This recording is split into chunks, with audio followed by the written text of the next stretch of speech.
ಬೆಳಗ್ಗೆನೆ ಬೇಗ ಎದ್ದು ರೆಡಿಯಾಗಿ ನನ್ನ ತಂಗಿ ಒಂದು ಎಂಗೇಜ್ಮೆಂಟಿಗೆ ಹೋಗ್ತಾ ಇದ್ದಾಳೆ. ನಾನು ನಿಮ್ಮ ಜೊತೆ ಬರ್ತೀನಿ ಅಂತ ಹೇಳಿ ಹೊರಟಿದ್ದ.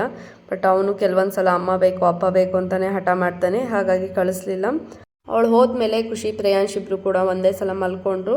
ಅದಾದಮೇಲೆ ನಾವು ಒಬ್ಬಟ್ಟು ಮಾಡೋದಕ್ಕೆ ರೆಡಿ ಮಾಡಿಕೊಂಡು ಒಬ್ಬಟ್ಟನ್ನೆಲ್ಲ ತಟ್ಟಿದ್ವಿ.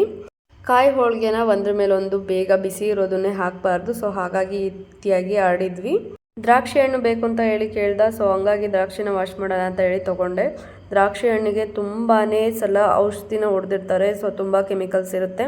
ಹಾಗಾಗಿ ನೀವು ಸ್ವಲ್ಪ ಬಿಸಿ ನೀರಲ್ಲಿ ಅಥವಾ ಉಗುರು ಬೆಚ್ಚಗಿನ ನೀರಲ್ಲಿ ಉಪ್ಪನ್ನು ಹಾಕಿ ಚೆನ್ನಾಗಿ ವಾಶ್ ಮಾಡಬೇಕಾಗುತ್ತೆ. ಒಂದು 2ರಿಂದ 3 ಸಲನಾದರೂ, ಇಲ್ಲಾಂದರೆ ಅದ್ರ ಮೇಲಿರುವಂಥ ವೈಟ್ ಕಲರ್ದೇನಿರುತ್ತೆ ಅದು ಹೋಗೋದೇ ಇಲ್ಲ. ಮಕ್ಕಳಿಗೆ ಕೊಡ್ತಿದ್ದೀರಾ ಅಂದ್ರಂತೂ ನೀಟಾಗಿ ವಾಶ್ ಮಾಡಿ ಕೊಡಿ ಅಂತ ಹೇಳ್ತೀನಿ. ಸೊ ಕನಕ ಏನು ಮಿಕ್ಕಿರುತ್ತೆ ಮೈದಾ ಹಿಟ್ಟಿಂದು ಅದನ್ನು ವೇಸ್ಟ್ ಮಾಡೋದಕ್ಕೆ ಹೋಗಬೇಡಿ. ಅದಕ್ಕೆ ಈ ರೀತಿಯಾಗಿ ಸಣ್ಣದಾಗಿ ಹೆಚ್ಚಿರುವಂಥ ಈರುಳ್ಳಿ, ಕೊತ್ತಂಬರಿ ಸೊಪ್ಪು, ಹಸಿರು ಮೆಣಸಿನ್ಕಾಯಿ ಅಥವಾ ಖಾರದ ಪುಡಿ ಮತ್ತು ರುಚಿಗೆ ತಕ್ಕಷ್ಟು ಉಪ್ಪನ್ನು ಹಾಕಿ ಈ ರೀತಿ ಚೆನ್ನಾಗಿ ನಾದ್ಕೊಂಡು ಅದನ್ನು ಖಾರ ಹೋಳಿಗೆ ಅಂತ ಹೇಳಿ ಕರಿತೀವಿ ನಾವು.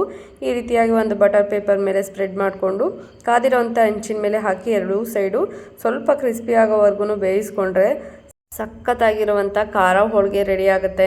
ಟೇಸ್ಟ್ ಅಂತೂ ತುಂಬಾ ಚೆನ್ನಾಗಿರುತ್ತೆ. ಇದನ್ನು ಹಾಗೆ ಕೂಡ ತಿನ್ಬೋದು ಅಥವಾ ಏನಾದರೂ ಕರೀಸ್ನ ಹಾಕ್ಕೊಂಡು ತಿನ್ಬೋದು. ತುಂಬಾ ಟೇಸ್ಟ್ ಚೆನ್ನಾಗಿತ್ತು. ಮಕ್ಕಳೆಲ್ಲರೂ ಕೂಡ ಖಾಲಿ ಮಾಡಿದ್ರು. ರಾತ್ರಿ ಶುರುವಾಗಿತ್ತು, ಬಟ್ ನಾವು ಕುಂಭ ಎಲ್ಲ ತೊಗೊಂಡು ಹೋಗೋದಕ್ಕಾಗಲಿಲ್ಲ. ಮಕ್ಕಳು ತುಂಬ ರಗಳೆ ಮಾಡ್ತಾಯಿದ್ಲು.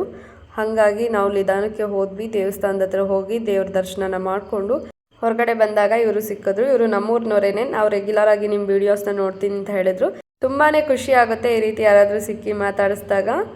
ಅದಾದಮೇಲೆ ನಾವು ಊಟಕ್ಕೆ ಹೋಗಿ ಊಟನ ಮುಗಿಸ್ಕೊಂಡು ಅಲ್ಲಿಂದ ಮನೆಗೆ ಹೊರಟ್ವಿ.